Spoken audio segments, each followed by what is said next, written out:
right, so I'm going to start now. So thanks for attending this talk. This is a pretty big room, but not so many people. So let me try to walk this room a little bit. So my name is Sheong. Let me just do a first introduction of myself. My name is Sheong. I've been around quite a bit. I was sitting at the speaker's dinner yesterday and last night, and people at the table were comparing ages. I kept very quiet to myself. I realized I was the oldest person around. I've been around quite a bit. I've done a lot of work managing software product organizations.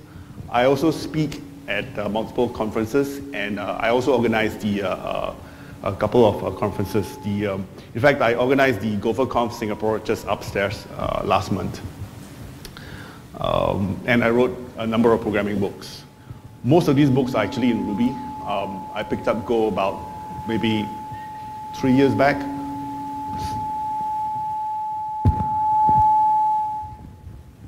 Wow. It's a no-go zone. Okay, I'll stay here. And I did a book in Ruby. Okay, so, oops, sorry. So the companies I worked for before in the past was in Yahoo, HP, and PayPal, and among some of the other companies. But today I work for a company called Singapore Power. I run a team called SP Digital. The name is quite obvious. I do digital in SP, right? SP stands for Singapore Power. We are a utility company. So what I do in my day job is really to lead a team to do digital transformation for the company. And in my spare time, I do other stuff, like the one that you're going to hear me talk about today. Okay, genetic algorithms. What are genetic algorithms? Basically, they are software algorithms that are based on the process of natural selection. So, quick question. When was the last time you heard about this term, natural selection? On the internet? Okay. Nobody says school, right? School? Okay. So it's still useful today. So what you learned in school is not gone, so it's still useful. What is natural selection? It's a natural process that causes populations of organisms to adapt to its environment over time. Okay. A bit of a longish sentence. Let me try to explain what it really means and give a description. Right, so this is a very popular description of what natural selection is. Actually, when I talk about this in a blog post, somebody refuted me. I'm not sure why, but somebody actually refuted me. But anyway, in the early 1800s in England, the peppered moth, mostly white, right? This helped them to sort of camouflage themselves against predators. And you can see from this picture, you can hardly see a moth. It is actually there. I circle it in red. But the black moth was obvious, right? So it's very obvious that there's a black moth. But the white moth is kind of not so obvious. So it helps them to blend into the environment. So there were a lot more white moths and black moths. And during the Industrial Revolution, what happens is the lichens on the tree, they die due to pollution. And many trees also became blackened due to soot. So therefore, it gave a lot more advantages to the black moth. And by the end of the century, most of the moths were dark. And after the Clean Air Act in 1956, the dark moth became rarer again. So that's a very popular description of natural selection. The environment itself causes the organisms to change over time. Right? And this is basically the base principle that we are basing genetic algorithms on. Some jargon before I start. The organism that I talked about here is basically the subject of study, what we're talking about. This is the organism that's struggling for survival. DNA is the thing that carries the genetic information, and you'll see a little bit of how that works later on. A population is a group of organisms with different genes. A fitness, this is a crucial description of what it's all about. It's a measurement of how well adapted the organism to its environment. Of course, this is not, this is in terms of genetic algorithms. This is not really the terms of natural selection. Selection, the organisms with the best fitness will have the higher chance to reproduce. Reproduction, it's generations after generations, they get the population basically renews itself through reproduction. And very importantly, the next generation always inherits from the previous generation. Lastly, all of these things wouldn't work if you don't really have proper mutation. So mutation is a key ingredient in genetic algorithms. Okay, so what is this genetic algorithm we're talking about? I have this really quick overview of what the genetic algorithm is.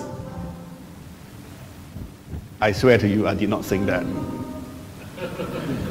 What's happening? Okay. Hello? Okay, it's not me. Okay. So first of all, you define the organism, then you create an initial population of organisms. You find the fitness of the organism. You select the organism with the best fitness. You let the organisms reproduce through the next generation. The next generation inherits from the previous generation. You randomly mutate each generation, and finally you reproduce and you cycle until you get the results that you want. So in short, this is what the genetic algorithm is. Okay?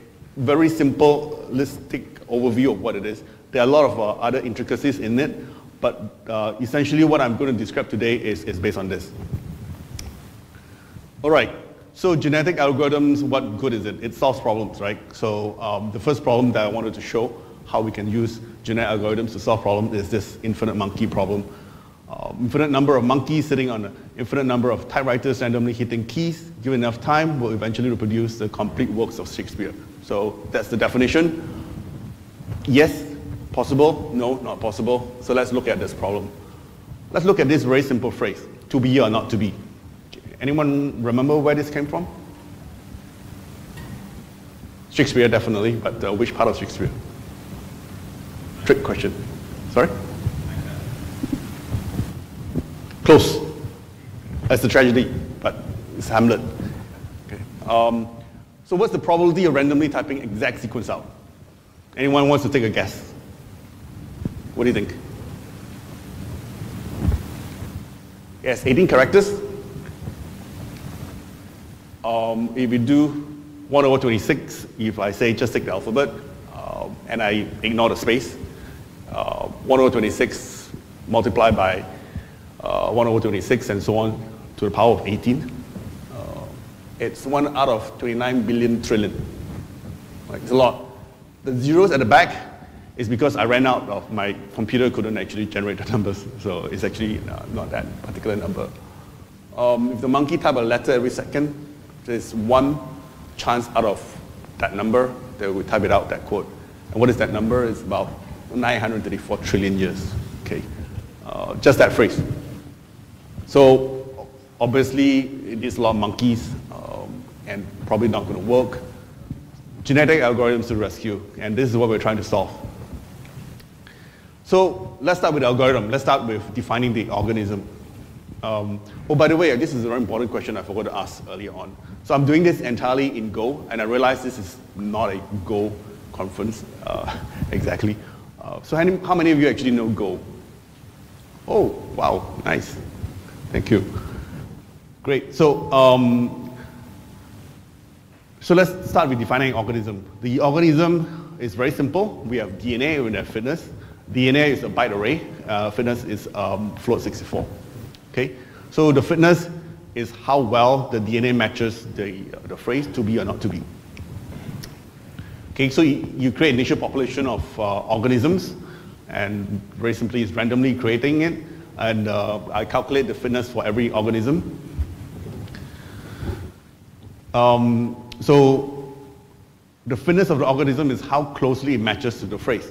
Right? So you have 0 means totally different, 1 means it's exactly the same. Right? So the idea is that we want to evolve at least one of the organisms until it reaches 1. Okay? And how do we do that? We'll see how the genetic algorithm helps us to do that. So we want to select the organisms with the best fitness and give them higher chance to reproduce, right? So that's natural selection. We do that by creating a breeding pool. So this is now a little bit more specific to the algorithm I'm using, but you could actually use different types of ways of doing this selection. But what I did was I created a breeding pool. I placed a number of copies in the same organism in this pool. The higher the fitness of the organisms, the more copies you end up in the pool. Okay, so this will give it a higher chance. So this is the mechanism I use to say that it has higher chance of reproduction.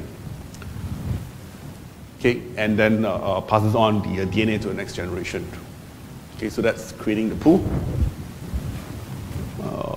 The code is on GitHub.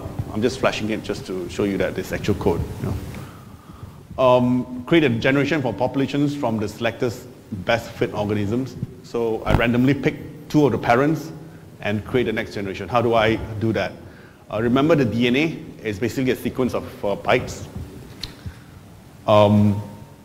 And the next generation of population must inherit from the values of the genes. So I need to take the DNA from one organism and DNA from another organism and combine them.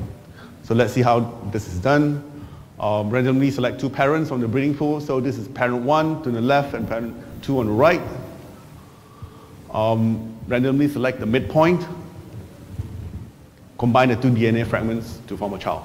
Right? Very simple mechanism. Finally, after the next generation is produced, I again randomly PHP, and I quickly use it. Then we run the genetic algorithm. All right. Let me show the demo.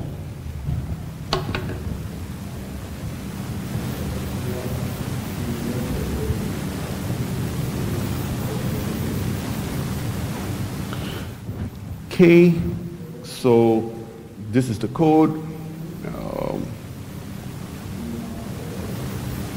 Where is my code? Oh, here it is. It's just one file.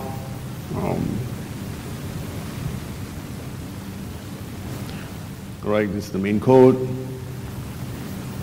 And let me run it. Normally, this is not how you run Go code. You need to compile it first, but just to show you that I'm not cheating. So here you go. Right, you see the phrase, oops. 6 seconds. Okay, I think it's too big, that's why I ran this way. Let's try run it again. So 3 seconds, right? So this is probably a far cry from the 934 trillion years. But here you go. That's how you can reproduce to be or not to be. In fact, this is a little bit longer than what I did just now. I think what I had just now was just to be or not to be. Okay, so is that it? Is that my talk? Not really. You probably saw a little bit of that just now. So what I want to do next, yeah, so it differs from run to run because it's random after all. So one time I actually took like half a second to do it. So what I want to do next is to evolve Mona Lisa, right? Or rather evolve a smaller picture of Mona Lisa. But because it takes a little bit long time, let me try to run it first, and then I'll show you. Let me get back here. Again, let me show you the code. Oops. This is Mona Lisa. This is the code. It's a bit longer than the other one, but let me run it.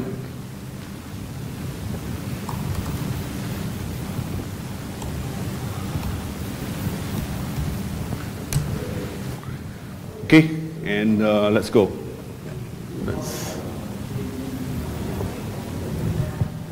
Okay, so how difficult is it to evolve Mona Lisa? Remember just now we have 18 bytes, but now let's take a look at this. This is a small picture of Mona Lisa, 100 by 64, so that's 6,700 pixels. Each pixel is 4 bytes. That's about ozone. Okay. 26,800. So you get 1,500 more. So it's considerably more complex. So how do I do it? Again, let's start off with defining an organism. So organism, instead of a byte array now, the DNA is an image, right? It's a RGBA image. The fitness still remains the same, and the fitness is how well the DNA matches to the picture of Mona Lisa. Okay, so where does a byte array come from? Now, I use byte array because it's simpler, and there's actually a bit of a cheat that I use later, which I'll describe it. So this is our byte array, right? Our byte array is actually this, thing here doesn't work properly. It's PIX. It's a uint8 array. It's a byte array, basically. uint8 is byte. And pixels, the image pixels in red, green, blue, and alpha. Okay. So what is PIX? PIX is a byte array of pixels laid out flat.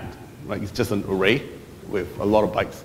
And each of the byte here represents a red, green, blue, or alpha, and then red, green, blue, and alpha, red, green, blue, and alpha, until the end. Right? So if you imagine our picture of Mona Lisa, that's basically 26,800 pixels, 26,800 bytes in this particular DNA segment. Okay, so first we create organisms, next we create an initial population of organisms. This is how you do it. Randomly create an image from a target. So how random is random? So what I've done is randomly produce the pics using, again, another trick from Go. Ran.read will randomly populate a byte array. Very convenient for me. And this is it. This is a random picture. Right? Looks nothing like Mona Lisa, I hope, for most of you. Yeah, it's supposed to be really random. So how do I find the fitness of organisms then? Is it a one-to-one match? Not exactly. So the fitness of organisms is the difference between the image and the image of Mona Lisa. Okay? The lower the difference, the fitter the organism is. It's a little bit different from the previous one. To find the difference, we use this Pythagorean theorem, again from secondary school probably. Right? Most of you remember Pythagorean theorem, right? So, question, how many dimensions is Pythagorean theorem used for here?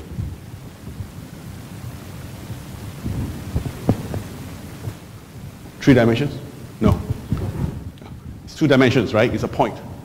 Right? So x2 minus x1, y2 minus y1. So two dimensions. But remember we have bytes. Okay? So how do we find the difference between two images? In three-dimensional space, we use Pythagorean theorem 2 times. And in 4-dimensional space, we use it 3 times, and so on and so forth. So RGBA, it's 4 dimensions. So it's a point essentially in a 4-dimensional space. So to find the difference, you just choose it 3 times. Okay? So the difference is R2 minus R1, G2 minus G1, B2, and so on and so forth, like 4 times. But remember, the PIX is essentially a byte array with a sequence one after another. So how do you calculate the difference? Very simply, you just add all of them up together and you do a square root. Okay? So this is a trick that I was talking about.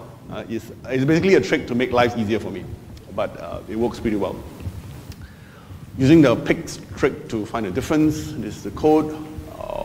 You find the square difference, and then you square root you add them up all together, and then you get a square root of it. Okay, now you select the organism with the best fitness and give them the higher chances to reproduce. We're still using the breeding pool, but this time there's a slight difference on how we use the breeding pool. Instead of using the fitness directly, what we do is you use differentiated fitness. We subtract the top organism's fitness from the least fitness. That's because the range of the fitness is actually pretty large. So if I use what I did previously, it wouldn't come out too well. And this is a pattern you'll find a lot in genetic algorithms. You do need to tweak a lot of the algorithm. In fact, I think most of machine learning and AI, you do need to tweak a lot of parameters. So for example, if you place the best fit organism and least fit organisms, in the top best 20 is 20, place 20 organisms in the breeding pool. Okay? So same breeding pool mechanism. If there's no difference in the top and the worst, then it doesn't work, right? So what we do is we just set the pool to the whole population and then try again. All right, so there's a code to create a breeding pool. and you create the generation of population for the selected best fit organisms. So same mechanism, no difference. In fact, the code is exactly the same. Next generation inherit from the previous generation, again, code exactly the same. Randomly mutate, again, code exactly the same. So it's basically the same algorithm, right? Only certain parts I've changed it to deal with the complexity. And now let's run the genetic algorithm. Okay. So here, let's see how we have done. Let's see how it goes. We'll run this. Okay, so can you see it properly? Is that clear? Let me just enlarge it a little bit. Okay, this is our Mona Lisa. We started here. We went down. Generation by generation, you see the fitness actually going down. 16,000, 15,000, and so on, so on. Still taking time, taking time, taking time, taking more time, more time, more generations, more generations. Do you see something coming up? No. It probably takes a little bit longer, and probably don't have that much time. We can keep it going as I talk about it, and then when I end the talk, I'll show how it looks like again. Let's take a look at this. So I can't actually remember how many runs, how many generations this is, but eventually it does get to something like this. But the fitness never actually goes down to a certain level. You do need to tweak it a lot before you can get it down to a pretty low number. I think this was probably fitness of 7,000 or 8,000. Remember, the fitness 0 means exact match, right? So this is not really the best results, but there are certain results. Sure. I always go to the no-go zone. So I tried something different next. So instead of dots, pixels, what I did was I tried sample results. I mean, I tried to draw triangles.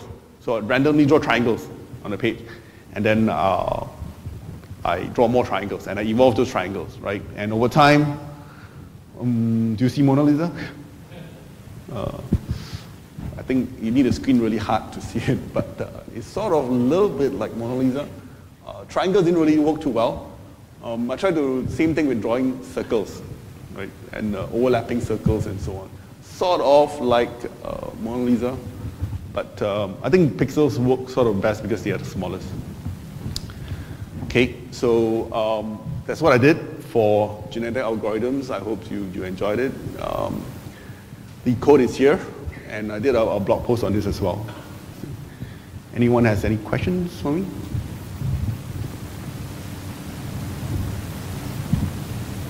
Yes. I see that in the first example with the simple organism, you took the DNA of two organisms randomly. Yes. But in nature, it's so would that change a lot the performance, or? I didn't actually try that. I suppose there would be a difference in performance. In fact, there are a lot of parameters that can tweak. The size of the breeding pool, the distribution, random distribution. I used the standard Go random distribution, which is a normal distribution, but you could try different distributions, and then I think the results will come out differently as well. So there are a lot of parameters that you can tweak. In fact, most of the time, you just can't get it right the first time. Right? So you really need to tweak it until it achieves the results that you want. Yes?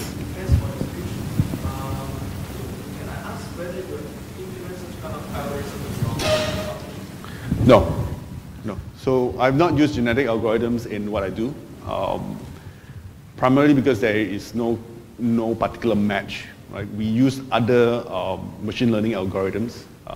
We use a lot of neural networks, but we have not used GA. One question. How do you choose between the neural network and the GA? So the users for neural networks are quite specific. It's more for prediction. GA is more used for optimization purposes. So in this case, it's not really optimization. This is a fun little thing that I was trying to play around with. Many times people use GA for optimization. It means like they need to evolve. They don't have a, they know what the final answer should be, but they don't know how to actually get to it, right? So what you need to do is you need to evolve a solution. And GA is a means to do that, to generate a solution to get to the final answer.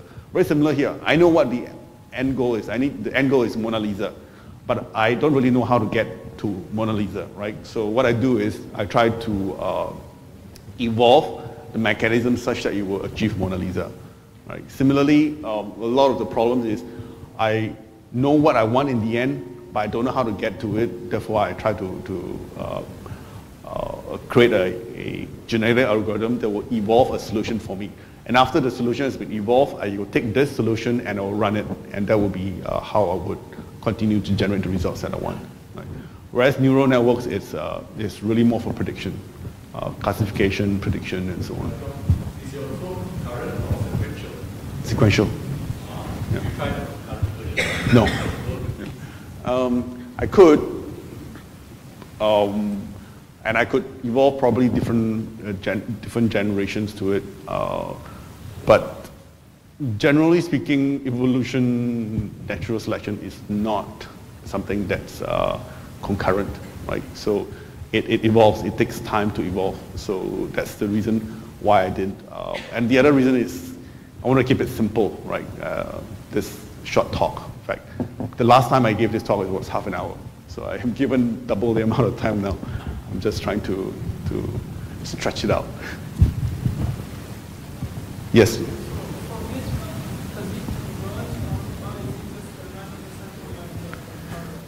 It's random. I was saying the distribution is random. I'm using the standard Go distribution. I could use other distributions. The standard Go distribution, I think, is normal, but you could use other distributions. I have not tried other distributions, so I don't know what the results are. So you hear me talk about random, random, random, right? So when I say random, I basically use the standard random library available in Go to evolve. Did I answer your question? I'm not sure.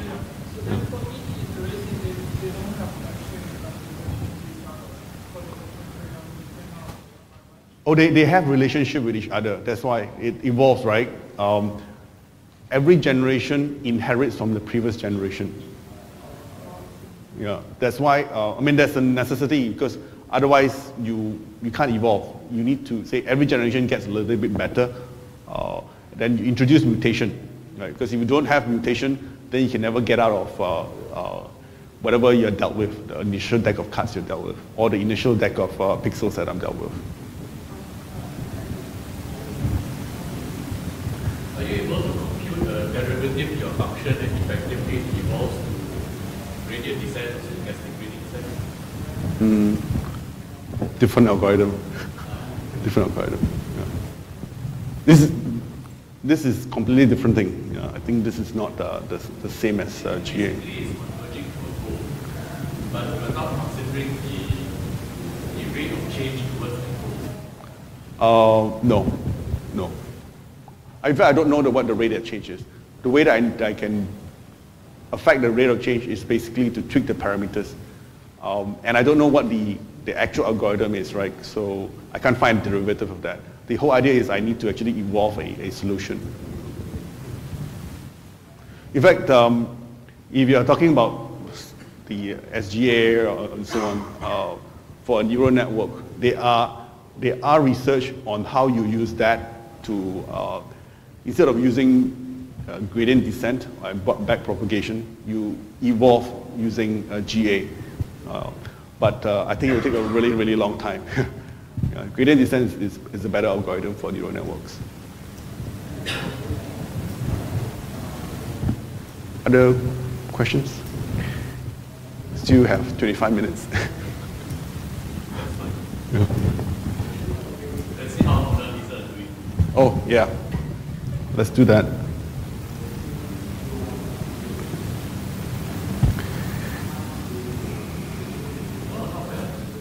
Yeah, it gets better over time. So let's go all the way. That's how it started off with. Why is it getting smaller? It's not actually getting smaller. It's because I enlarged the font, that's why. Yeah, and every time it actually generates the same size of the picture.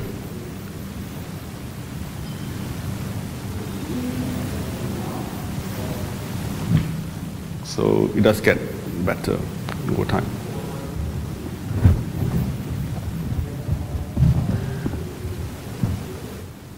All right. Yeah, this is 6,600 generations. Yeah. That's basically the fitness that you saw, roughly the fitness that you saw just now on the slides. Okay, if there are no questions, thank you for attending. Maybe if you have time, we can take a look at some of the other tracks. Yeah. Thank you.